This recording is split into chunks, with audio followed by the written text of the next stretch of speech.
Welcome to Small Talk by Sfarim Chatter. I'm Nachi Weinstein.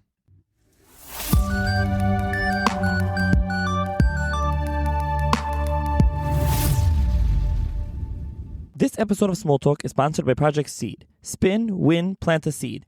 For 50 years, Project Seed has been planting the seeds of Torah in Yidden across the world. Now it's your turn to plant one too.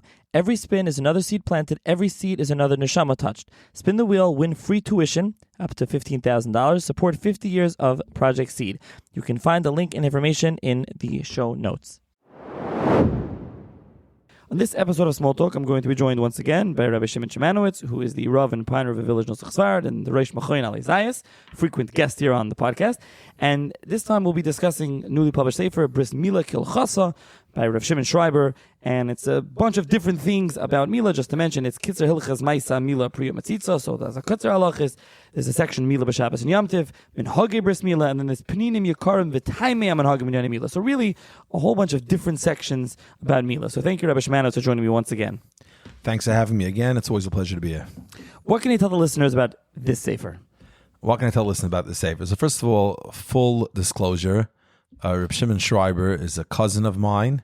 He was my shadchan, and I was in yeshiva together with him, so we're very close. So I have to put that out there as full disclosure. He's also actually the moil of one of my sons.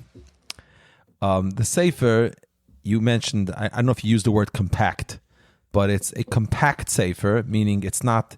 Last time we had a discussion about a Bris Milah sefer was Rav Patinsky's sefer. That we were stressing the fact that it's encyclopedic, that it's covers everything, that it doesn't leave a stone unturned. This sefer is actually also in a certain way encyclopedic, means it covers a lot, but I think the word is compactness. Both the external part of the sefer is very compact, and information is also very compact. It doesn't go off on long-winded discussions. It's to the point, and it's something that a person who doesn't know anything about Bris Milah can actually open up the sefer and get rich real quick, because it has a very interesting perspective. Reb Shimon Schreiber is a Moil Mumche himself. Just give you a little background of who he is. He comes from a very nice family in Borough Park, or maybe Kensington. At one point they lived, I think. And he learned by Rav Paler. Afterwards, he was in Brisk for many years, actually in charge of the Oitzer Asvarim in Brisk Yeshiva. He built the Oitzer Asvarim in Brisk Yeshiva. He was also very close to Rameir Soloveitchik. He had a very close relationship with him. And after living for years in Eretz Yisrael and becoming a moil over there, he moved to Lakewood, took Lakewood by a storm, and he's from the most prominent moihalim today in Lakewood. That's who he is. He feels very strongly about certain topics, like a lot of the hot button. Milah has a lot of hot button topics, and in the sefer, it's not. I wouldn't say he gives equal time for both sides. He gives time for both sides, but he certainly gives, his opinion. He has certain topics that he feels very strongly about, like Priya B'Tzipoiren, of course, Metzitza B'Peh is there. It's honest. He tells you the sources are true sources and tells you what all the true sources are. But you can see from the Haskamas right away in which direction he's going. The Haskamas are from more Hasidish Rabbanim. His first Haskama is actually a beautiful Haskama from his wife's grandfather, the late Matasdorfer Rav. Just to know how many years the sefer is in the making. Machoin Ali Zayis is already busy with the sefer, I would believe at least from 2019, if not before that. And the Haskama from the Matasdorfer Rav is dated Tovshin Ayin Daled. So it's 12 years ago. It came out in the meantime in soft cover at one point, but only for Mayalim and not widely distributed. But there's a Haskama from Cheskel Roth. He has some other Shalimim, Talmidei Chacham. Of course, he has from Malkiel, the Din of a Rebbe. That's the Munkach Rebbe's brother, who was a Moil himself. And he has from the Wiener Rav, who's also a Moil. Actually, it was my brother's Moil. And he has from the Galanta Rav. He has from the Serde Heller Rav. A lot of Chassidish, the Voltachane Rav. The Pshamik Kahaz Gros, the Bel Zadayan. He has from Rav Felder. And the Skvera Dayan in Lakewood. And he has from Rav Simcha Bunim Cohen, who's also a Matasdorfer Einikel, and then from his father, Rav Moshe Schreiber, very chashav Talmud Chacham, and his shver, Rav Naftali Gansvi, the son-in-law of the Matasdorfer Rav, also a chashav Talmud Chacham. So you see from the Haskamas already, I tell people all the time that Haskamas aren't that people should be convinced that what you say is accurate. It's an association. I open a sefer, I see he has Haskama from Shmuel Kamenetsky, he has Haskama from a Hasidish Rav in Flatbush, and he has a scum from Alkiel. So I know exactly who this person is. He grew up in Flatbush. They davened in a shtibel. He went to learn in Philly, and then now he's learning in Lakewood. So the Haskam is really giving you somewhat more to identify who the mechaber is. He's an interesting. He's a unique kind of person and perspective, because I mentioned all his Brisk credentials from Pollard to Brisk many years, or Meir Salvechik. At the same time, there's also more of a Haimish Hasidish connection. And he's a Rav here in Lakewood, by the way. He has a shul. His name is Shimon Schreiber, because he is Ben Achaben from Reb Shimon Sofer, the son of the Chassam Sofer. And he has a shul here in Lakewood called Michtav Sofer. But he has that perspective of Brisk, the Litvisher perspective at the same time. So I learned he took the Sefer to Rav Mishur. Rav Mishur sat there for a very long time, leafing through the Sefer, and then days and days later, people still saw him looking at it. He found the Sefer interesting, and it's also something that Hasidim would enjoy very much. I was trying to say unique about the perspective is that while he goes, I mentioned that the key word here is compact. He goes one thing after the next, very clear, and the sources are all there. He can quote sources from Rishonim, from obscure Milah Svarim, and he can quote Kol Kairos that came out by Rabbanim in Tavshin Lamed Daled, or signed by Rabbi Yashiv in Tavshin Nun Zayin. Like, he could have different Kol Kairos that about particular topics that came out. His sourcing is excellent. And at the same time, because he's a moyel himself, and you don't have to know the technicalities, but he brings everything down in practical terms, from the abstract machlokes. So what does that translate when you're actually standing by the bris? How is that going to translate in reality? And that I find that very interesting part of the Sefer. So, for example, the Sefer begins, there's halacha part of the Sefer, which on the top portion of it has very compact halachas, exactly what's supposed to be done, what should not be done, including if there's a machlokes. So, for example, the famous machlokes, he starts out with that machlokes of the Chachmas Adam and the Divrei Chaim, very hotly contested issue, how much you have to cut from the Bris Milah. Surprisingly, the Chachmas Adam is the Machmer, the Divrei Chaim is the Mekel. And Divrei Chaim has very strong worded words for how strong he felt about his kula. And so then, how does that translate in real life? So he'll say something like, if they grab the or and they cut it like that, so then it's going to make a difference in this regard. So the layman could be educated and know what to be on the lookout if he wants to be machmer. Or, for example, he has about the shir chituch, that the cut, is it measured when the male organ is flaccid, or is it measured when it's more erect? So he'll bring that down to Lamaisa. If you do fashaling, it's called, when they wrap the child like that. So that causes sometimes it should be more erect, and then the shear might be skewed if you measure it that way. So it's very practical, while all the sources are there in a very strong way. I mean, I can go on and on about that, but that's basically, and just another example, he goes on to Priya. So this I mentioned before. So he has this big vendetta that you have to do Priya B'tzipoirin. Priya B'tzipoirin, it's very interesting actually, because it's a linguistic question, what the word para means. Does it mean to uncover, or is lashon of cutting, like to cut something? And the afkamina would be, do you have to cut it? Or is it enough to just roll it up? And again, then he will give you a practical, different tools that are used, how it's done, and how that happens. So on one hand, there's two differences between this and the previous sefer we discussed. While Rabbi Pertinsky, it represents the Litvish point of view, maybe you could say the more modern. Well, of course, he wasn't modern. He was a Mira Talmud, and he learned Milah from the Gaonei Vilna. But while he had a more modern perspective, this gives you the more traditional way of doing things. Now he'll even bring from all the Litvish Paiskim, including Ramoshe himself, that Ramoshe also preferred to do it in the traditional way, but he allowed it to be done in the cutting, doing the meal Priya B'vas Achas. That's a big machlokes. And he has this is important, by the way. In every section, very nice, very very nice thing he does. He finishes the section with a sikum, It could be like 4 or 5 lines, not necessarily more than that.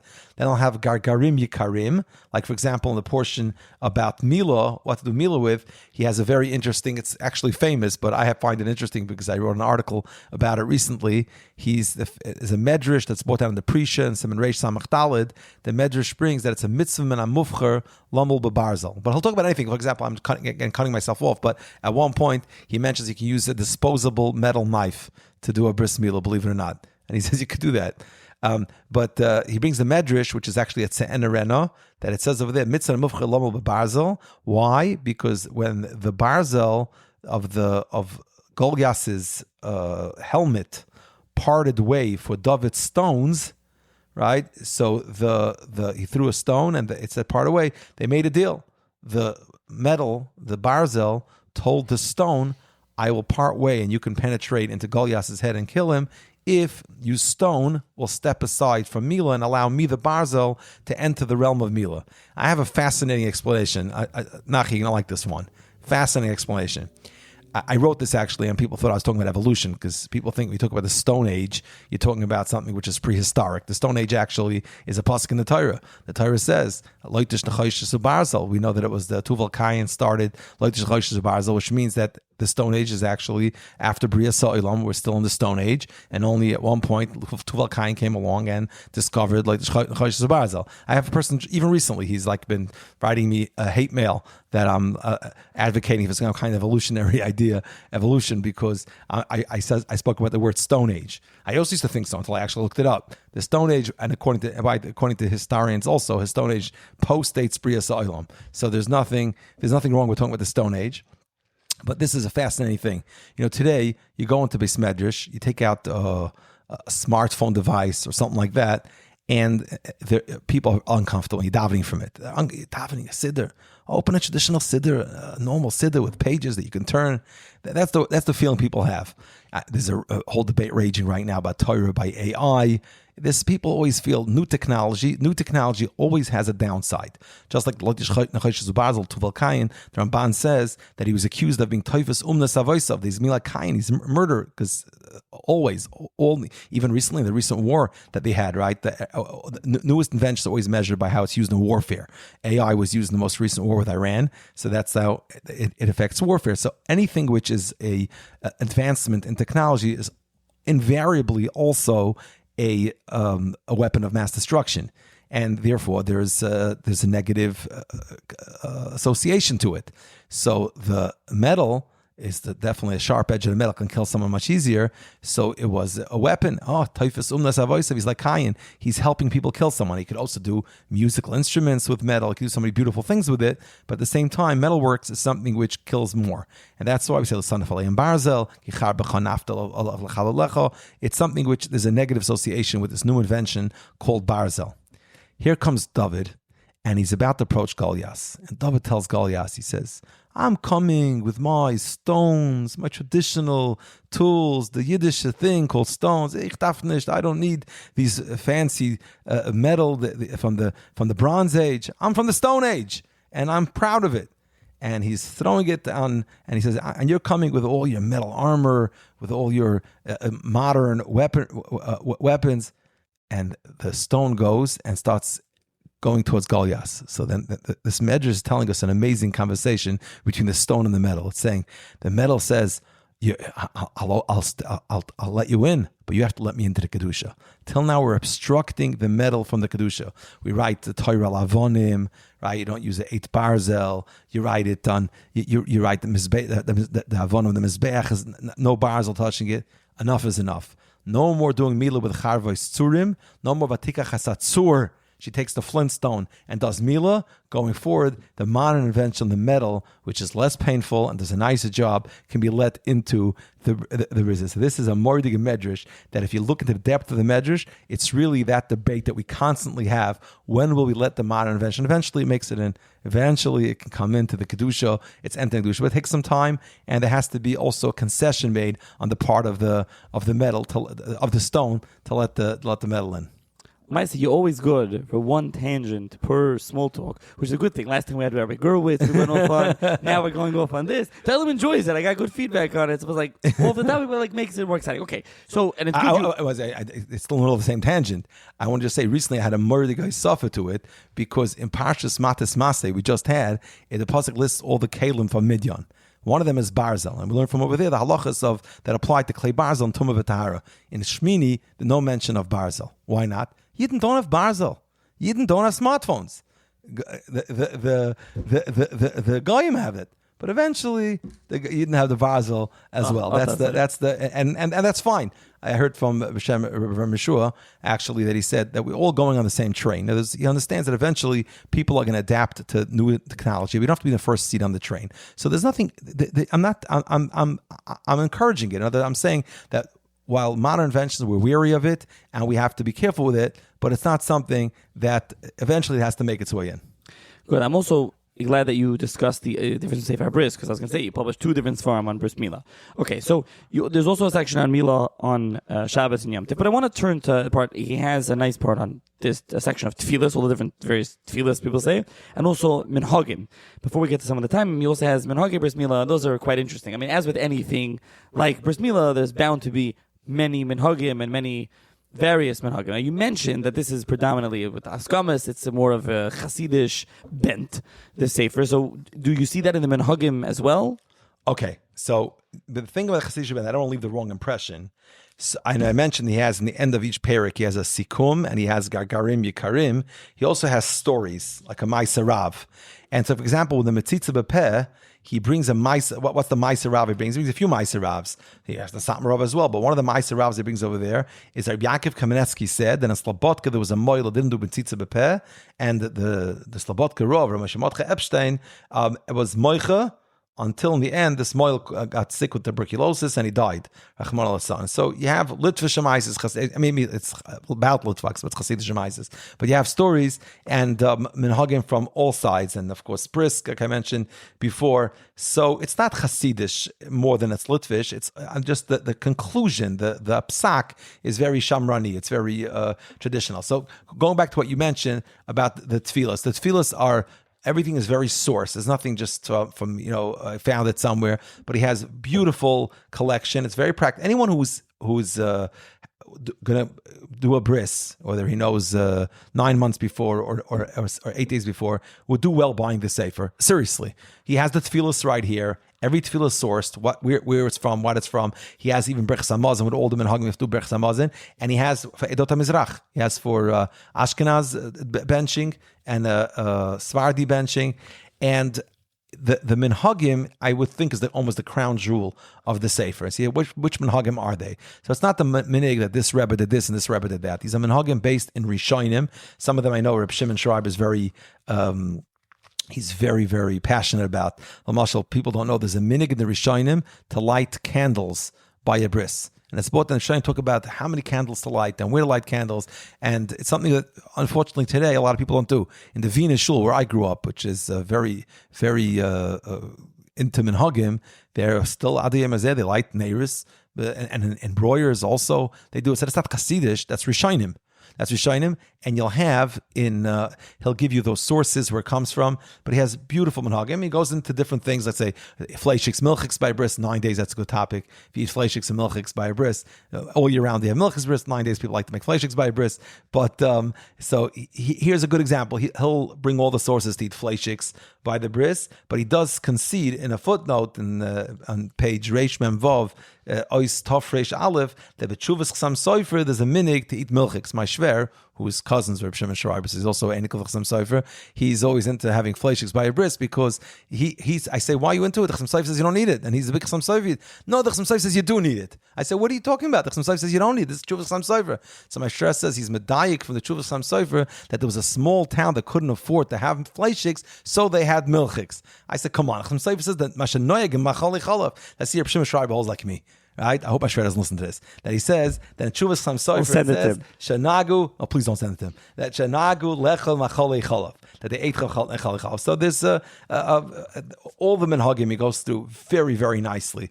Just that, and again, it's not overwhelming. He's not just collecting any far-fetched minig.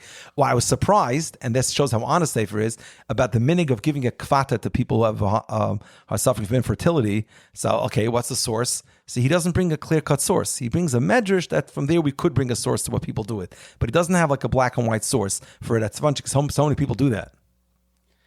So also, he has there's a section of Pninim, which is part of where you're reading from. They have the time and argument. There's different Pninim. He has, I think, Bris Milah Shel Avram Avinu, and there's also Mafteches. I want to mention there's Mafteches for sefer like this. You mentioned it's compact, so easy to use. Very important to have Mafteches by section. You can pull it up and say, "Well, I want to know about such and such a topic." Choila, right here, Choila, and so on. So there's various different chatzois, whatever. There's all different things you can look through there in the back, which is very helpful.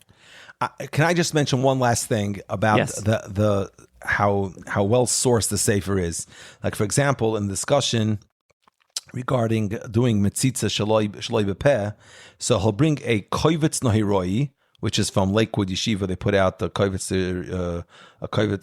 of the Torani in Tafshin Samach Zayin, that's 2007. Chidush Torah from Rabbi Yitzchak Kozlowitz Shlita, that he brings b'shem Rav Meir Soloveitchik Zechtal, that Reb Chaim was matter and brisk to use a kli was only a hiras show. It's the same argument he uses himself also for the Chasam Sofer's Eter.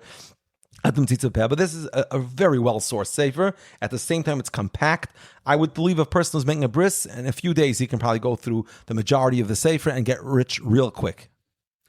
As you mentioned, compact, I will say it's under 300 pages, a little bit of the smaller size than a regular sefer, hardcover. Tons of information here. I will link in the show notes available through Ali Zayas, $18 with free shipping, so quite affordable as well. And you kind of alluded to this throughout, but I like to always end off with this just to emphasize. Who would you say the sefer is for? The sefer is for three kinds of people. Number one, a person who is a moyel absolutely should have the sefer. I mean, he, whether it's for chazaro or to go through the sensitive discussions that Reb Shimon Schreiber did so much research in, that's for sure somebody. But I think someone who's going to perform a bris milah himself, or wants to look into minhagim of Bris Milah, wants to speak about it, whether it's the Aviaben, the Zayda, the Kvata, the Sandik, they all would gain from the sefer. It's an easy-to-use sefer. They can all gain from it. And then there's a regular Talmid Chachamim who want to learn a sefer. You can get it's a Mordik sefer with a great likud. Rabbanim probably would need it also. Okay, so I'll link in the show notes. For those interested, can purchase Bris Milah Kol Chasa. Thank you, Rabbi Szimonowitz, for joining me once again. Shkoyach.